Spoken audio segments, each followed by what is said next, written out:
तो welcome to आप सभी के अपने चैनल एसके में फिर से स्वागत है। बहुत ही इंपॉर्टेंट वीडियो आपके लिए होने वाली है। इंपॉर्टेंट क्यों है अभी आपको पता चल जाएगा। सारी चीज़ों को डिस्कस करेंगे, बता आप हमारे साथ बने रहेंगे तो ठीक है। तो जितने भी स्टूडेंट्स हमारे साथ जुड़ेंगे तुरंत चैनल को सब्सक्राइब कर देंगे, लाइक कर देंगे, कमेंट कर देंगे और ज़्यादा से ज़्यादा वीडियो को शेयर करेंगे ताकि आपके उन साथियों तक पहुँच सके जो अभी कक्षा 12 की तैयारी कर रहे हैं। ठीक है, तो यहाँ पे देखिए, और इसकी पीडीएफ भी आपको कहाँ मिलेगी, SKM स्टडी टेलीग्राम चैनल पर मिल जाएगी और skmstudyclasses.com वेबसाइट पर मिल जाएगी। सारी जगह इसका आपको अवेलेबल मिल जाएगा। ठीक है, तो आपको बस चैनल को शेयर करना, लाइक करना है, कमेंट करना, सब्सक्राइब करना है। ठीक है, तो चलिए स्टार्ट करते हैं। जानते हैं इसमें क्या पढ़ने वाले हैं। हम 10 चैप्टर तक पढ़ चुके हैं, इसमें अभी 11वें चैप्टर को पढ़ने वाले हैं। ठीक है, अब देखिए हमारा 11वां चैप्टर क्या है उसके बारे में थोड़ा चर्चा कर लेते हैं और आपको अच्छी तरीके से बताने का प्रयास करते हैं। तो पहले हमारी हेडिंग क्या होगी, चलिए इसके बारे में चर्चा करते हैं। बहुत अच्छी तरीके से आप समझेंगे तभी आपको समझ में आने वाला है। ठीक है, चलिए तो आज को अच्छी तरीके से समझाते हैं और समझाने का प्रयास करते हैं ताकि आपको सारी चीज़ें क्लियर हो जाएं। तो पहला हमारा हेडिंग क्या है, प्रकाश वैद्युत प्रभाव। आखिरकार प्रकाश वैद्युत प्रभाव होता क्या है इसके बारे में चर्चा करेंगे, आपको बताने का प्रयास करेंगे। ठीक है, यहाँ पे देखेंगे कि जब प्रकाश की किरण किसी धातु की सतह पर आपतित होती है तो यानी जब कोई प्रकाश की किरण हमारी किसी धातु की सतह, मान लीजिए कोई धातु की सतह, धातु मतलब यानी मेटल, आप समझ रहे होंगे, तो किसी धातु की सतह पर क्या होती है, आपतित होती है, तो प्रकाश के प्रभाव के कारण, किस कारण, प्रकाश के प्रभाव के कारण धातु की सतह से इलेक्ट्रॉन, ठीक है, धातु की सतह से क्या हमारे इलेक्ट्रॉन का, ठीक है, इलेक्ट्रॉन का उत्सर्जन होने लगता है। ठीक है, तो इलेक्ट्रॉनों का क्या होने लगता है, उत्सर्जन होने लगता है। इस घटना को प्रकाश का वैद्युत प्रभाव कहते हैं। ठीक है, कहने का मतलब क्या हुआ कि मान लीजिए कोई हमारा मेटल है, ठीक है, अगर अब इस मेटल पर हम क्या करेंगे, धातु की सतह पर क्या करेंगे, सतह पर आपतित होती है कोई प्रकाश की हमारी किरण, क्या होती है, अगर आपतित होती है तो प्रकाश के प्रभाव कारण क्या होगा कि धातु की सतह से क्या होता है, इलेक्ट्रॉनों का जो उत्सर्जन है होने लगता है। ठीक है, इस घटना को प्रकाश का वैद्युत प्रभाव कहते हैं। चलिए आगे आपको बताते हैं। अगला हमारा क्या है, देहली आवृत्ति। आखिरकार देहली आवृत्ति होती क्या है, चलिए इसके बारे में थोड़ी चर्चा कर लेते हैं। तो आपतित प्रकाश की वह न्यूनतम आवृत्ति, जो आपतित प्रकाश है, आपतित प्रकाश की वह न्यूनतम आवृत्ति जो किसी धातु की चादर से, मान लीजिए कोई धातु की चादर है, ठीक है, धातु की चादर से क्या करता है कि चादर से इलेक्ट्रॉनों का उत्सर्जन करा सके, क्या करा सके, इलेक्ट्रॉनों का उत्सर्जन करा सके, उस आवृत्ति को देहली आवृत्ति कहते हैं। ठीक है, इसे μ0 से प्रदर्शित करते हैं। आई होप आपको समझ में आ रहा होगा देहली आवृत्ति किसे कहते हैं। ठीक है, तो इसमें आपको अच्छी तरीके से सारी चीज़ें क्लियर हो रही होंगी। आप इन सब का जो नोट्स है 10 चैप्टर तक का नोट्स हमने पूरा लिखवा दिया, आप एक बारी से लिख सकते हैं। बहुत ही बारीक तरीके से पढ़ाया गया और अच्छी तरीके से आपको हमने समझाने का प्रयास किया। ठीक है, चलिए आगे आपको बताते हैं। और जो भी स्टूडेंट जुड़ेंगे वो चैनल को तुरंत लाइक कर देंगे, शेयर कर देंगे, कमेंट कर देंगे। ठीक है, चलिए देहली आवृत्ति के गुण के बारे में बात करेंगे। आखिरकार देहली आवृत्ति का गुण होता क्या है। ठीक है, तो विभिन्न पदार्थों का देहली आवृत्ति निश्चित होती है। जो विभिन्न पदार्थ होते हैं उनकी जो देहली आवृत्ति होती है वो क्या होती है, निश्चित होती है। ठीक है, यदि μ इज़ ग्रेटर देन μ0 हो तो धातु की सतह से इलेक्ट्रॉन का उत्सर्जन होगा। यदि μ इज़ लेस देन μ0 हो तो इलेक्ट्रॉनों का उत्सर्जन नहीं होगा। ठीक है, यानी जो प्रकाश हमारी पड़ रही है उसका जो देहली आवृत्ति है अधिक होगा, जो हमारी प्रकाश जिस पर पड़ रहा है, तो क्या होगा कि उसमें क्या होगा, तब प्रकाश उत्सर्जन होगा। अगर कम होगा तो उत्सर्जन होगा ही नहीं। तो सिंपल सी बात है। चलिए आगे हम बात करेंगे देहली तरंग दैर्ध्य की। आखिरकार देहली तरंग दैर्ध्य होती क्या है। ठीक है, तो आपतित प्रकाश की वह तरंग दैर्ध्य, यानी कि आपतित प्रकाश की वह तरंग दैर्ध्य जो किसी धातु की चादर से प्रकाश इलेक्ट्रॉनों का उत्सर्जन करा सके, यानी कि आपतित प्रकाश की वह तरंगदैर्ध्य जो किसी धातु की चादर से प्रकाश इलेक्ट्रॉनों का क्या कर सके, उत्सर्जन करा सके, उसे देहली तरंगदैर्ध्य कहते हैं। इसे λ0 से प्रदर्शित करते हैं। ठीक है, तो ये आपको अच्छी तरीके से समझ में आ रहा होगा। चलिए आगे आपको बताते हैं देहली तरंगदैर्ध्य के गुण। क्या देहली तरंगदैर्ध्य के गुण की बात करेंगे। यदि लैम्डा इज़ लेस देन λ0 हो तो धातु की सतह से इलेक्ट्रॉनों का उत्सर्जन होगा। इसमें देखिए कम होगा तब उत्सर्जन होगा, लेकिन इसके विपरीत देखिए हमारा क्या है, लैम्डा इज़ ग्रेटर देन λ0 हो तो धातु की सतह से प्रकाश का जो इलेक्ट्रॉनों का उत्सर्जन है नहीं होगा। ठीक है, तो ये चीज़ें आपको अच्छी तरीके से समझ में आ रही होंगी। तो सारी चीज़ों को डिस्कस कर रहे हैं, बस आप हमारे साथ बने रहेंगे तो सारी चीज़ों को डिस्कस कर दिया जाएगा और आपको समझा भी दिया जाएगा। ठीक है, चलिए अगला हमारा क्या है, कार्यफलन। आखिरकार कार्यफलन होता क्या है, तो वह न्यूनतम ऊर्जा, ठीक है, वह न्यूनतम ऊर्जा जो किसी धातु के चादर से प्रकाश इलेक्ट्रॉनों का उत्सर्जन करा सके, यानी कि वह न्यूनतम ऊर्जा जो किसी धातु के चादर से क्या कर सके, प्रकाश इलेक्ट्रॉनों का उत्सर्जन करा सके, उसे कार्यफलन कहते हैं। ठीक है, इसे W से प्रदर्शित करते हैं। इसका मात्रक इलेक्ट्रॉन वोल्ट या जूल या अर्ग होता है। ठीक है, चलिए W बराबर क्या होगा, H म्यू ज़ीरो, या म्यू ज़ीरो बराबर क्या होगा, C लैम्डा ज़ीरो, जहाँ H क्या है, प्लांक नियतांक है। H का मान कितना होता है, 6.6 × 10⁻34 जूल सेकेंड है। ठीक, तो ये आपको समझ में आ रहा होगा। चलिए आगे आपको बताते हैं। आगे हम बात करेंगे आइंस्टीन का प्रकाश वैद्युत समीकरण। क्या आइंस्टीन का प्रकाश वैद्युत समीकरण आखिरकार होता क्या है, इसके बारे में चर्चा करेंगे।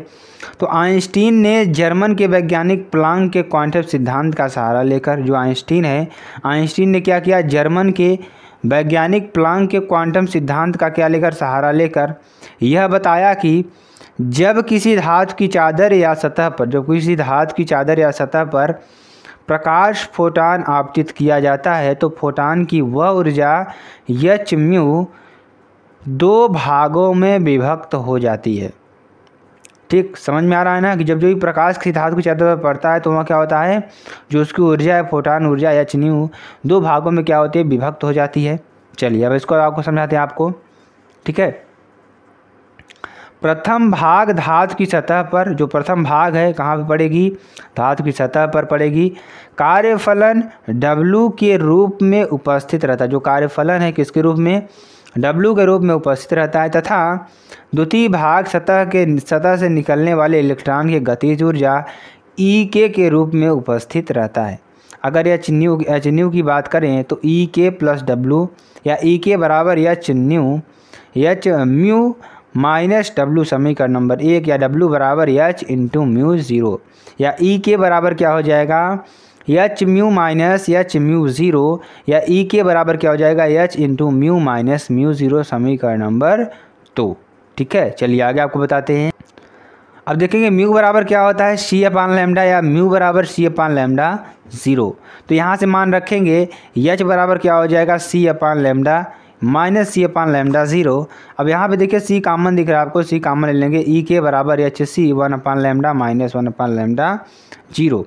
समीकरण नंबर 3 यहाँ आपको मिला। अब फार्मूले की बात कर लेते हैं। हमारा फार्मूला है E बराबर कितना होता है, 1/mv² से, या EK बराबर ½ mv² मैक्स, समीकरण नंबर 4।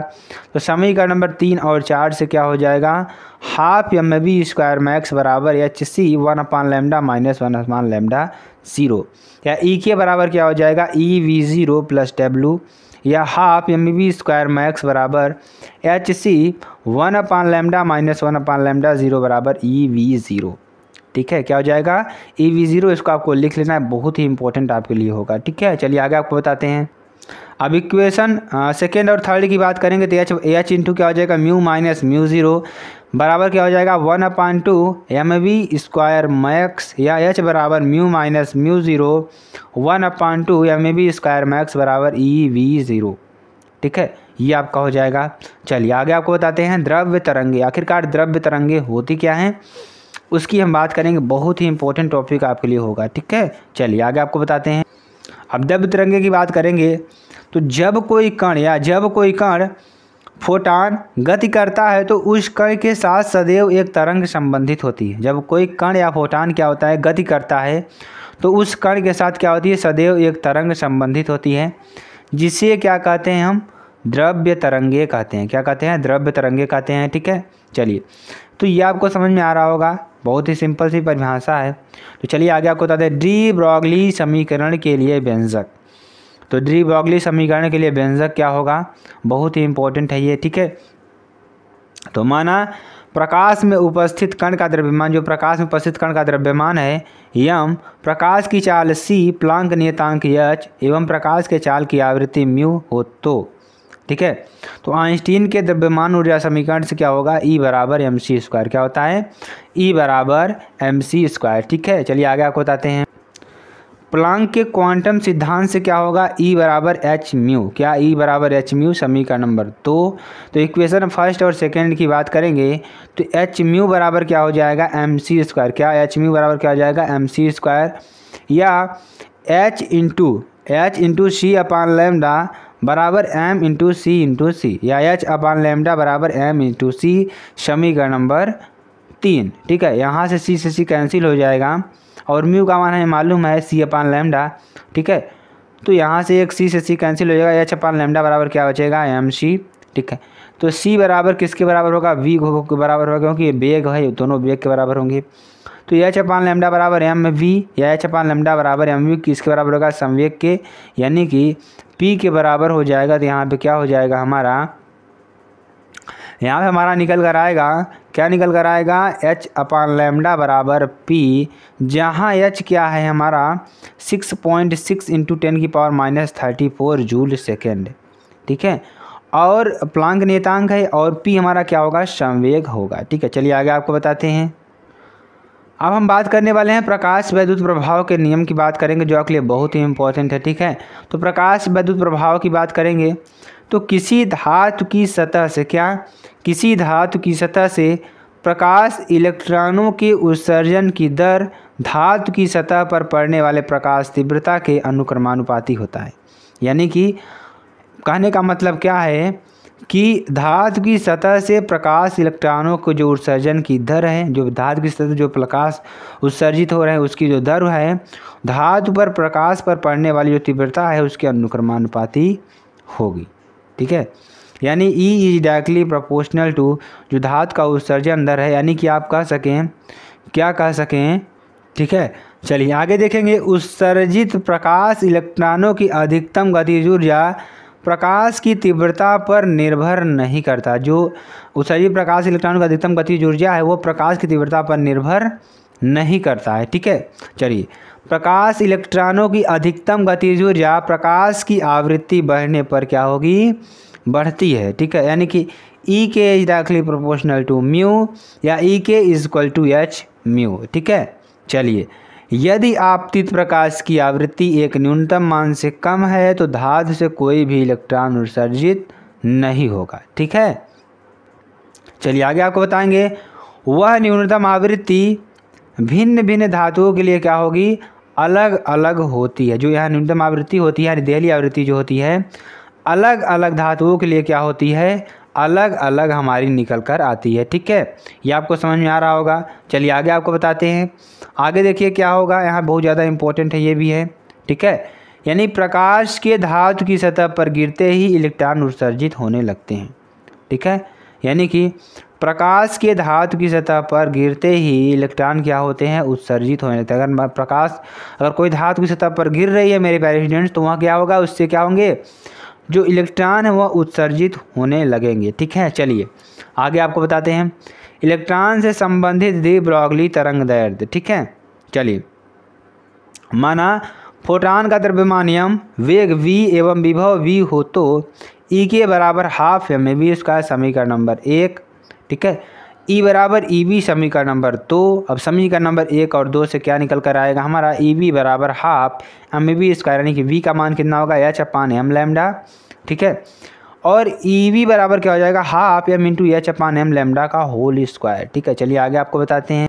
यहाँ पे आप देखेंगे half m into h square upon m square into l lambda का स्क्वायर, एक एम से एम कैंसिल हो जाएगा तो बचेगा क्या, half h square into m into lambda का स्क्वायर, या ई बी बराबर क्या हो जाएगा, h square upon 2 m lambda का स्क्वायर, या ई बी बराबर 2 लैम्डा स्क्वायर बराबर एच स्क्वायर, या लैम्डा स्क्वायर बराबर h square upon 2 m E we, ठीक है। वर्गमूल करने पर क्या होगा इसका, लैम्डा बराबर क्या हो जाएगा, लैम्डा बराबर क्या होगा, under root 2 m E V समीकरण नंबर 3, यानी एच बराबर कितना होगा 6.6 इंटू 10 की पावर -34 जूल सेकेंड, या एम बराबर क्या होगा 9.1 इंटू 10 की पावर -31 केजी, या ई बराबर क्या होगा 1.6 इंटू 10 की पावर -19 कूलाम।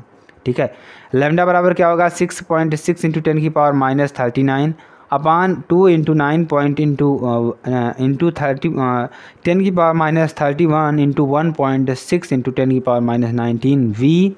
ठीक है, और यहाँ बात करेंगे लैम्डा बराबर क्या होगा 12.27 10 की पावर -10 अपान √v। इसको सॉल्व करेंगे तो इतना आपको मिलने वाला है। ठीक है, चलिए अब ये हमारा किसके बराबर हो जाएगा, v के बराबर हो जाएगा। ठीक है, और सारी चीज़ें क्या होंगी बाहर करके हम काट देंगे, डिवाइड कर देंगे।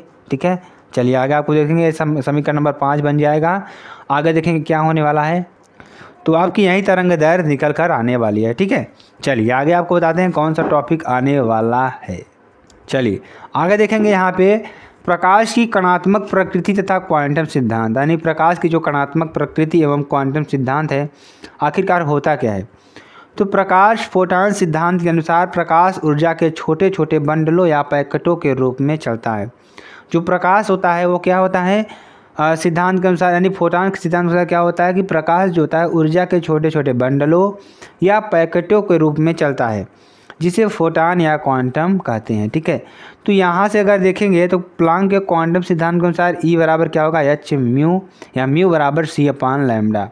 ठीक है, तो ई बराबर क्या हो जाएगा एच सी अपान लैम्डा, क्या एच सी अपान लैम्डा, और एच बराबर क्या हो जाएगा 6.6 इंटू 10 की पावर -34 जूल सेकेंड, या सी बराबर क्या हो जाएगा 3 इंटू 10 की पावर 8 मीटर प्रति सेकेंड। ठीक है, चलिए आगे आपको बताते हैं प्रकाश इलेक्ट्रॉनों के उत्सर्जन में तीव्रता तथा आवृत्ति पर प्रभाव। जो प्रकाश का इलेक्ट्रॉनों के उत्सर्जन में होता है, यानी प्रकाश इलेक्ट्रॉनों के उत्सर्जन में तीव्रता तथा आवृत्ति पर जो प्रभाव पड़ेगा उसकी बात करते हैं। ठीक है, तो तीव्रता का क्या प्रभाव पड़ेगा, यानी जब कोई प्रकाश की किरण किसी धातु की सतह पर क्या होती है आपतित कराया जाता है, किसी धातु की सतह पर क्या कराया जाता है आपतित कराया जाता है, तो यदि प्रकाश की आवृत्ति उचित है, यदि प्रकाश की आवृत्ति क्या है उचित है, तो सतह से प्रकाश इलेक्ट्रॉनों का जो उत्सर्जन होने लगता है, जब प्रकाश की तीव्रता को बढ़ाया जाता है तो प्रकाश वैद्युत धारा का मान उसी अनुपात में बढ़ता है। यहाँ पे आप देखेंगे, जब देखेंगे यहाँ पे बढ़ाई जा रही तीव्रता हमारी बढ़ाई जा रही है, तो क्या होता है कि जो इनका मान बढ़ेगा वो उचित मात्रा में ही सेम बढ़ेगा। ठीक है, हमारी वाई एक्सिस, हमारी एक्स एक्सिस। ठीक है, तो आपको समझ में आ रहा होगा। चलिए आगे आपको बताते हैं।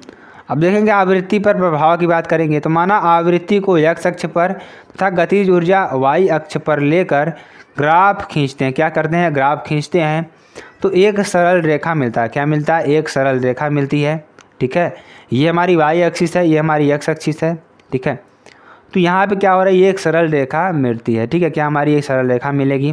ठीक है, चलिए आगे हम बात करेंगे निरोधी विभव की बात करेंगे। आखिरकार निरोधी विभव होता क्या है। ठीक है, तो कैथोड के सापेक्ष किसके, निरोधी विभव क्या होता है, कैथोड के सापेक्ष प्लेट, ठीक है, एनोड को दिया गया वह न्यूनतम ऋणात्मक विभव जिस पर प्रकाश वैद्युत का मान 0 हो जाता है उसे निरोधी विभव कहते हैं। इसे V0 से प्रदर्शित करते हैं। किससे, V0 से प्रदर्शित करते हैं। ठीक है, तो आखिरकार आपको समझ में आ रहा होगा, सारी चीज़ों को डिस्कस कर रहे होंगे।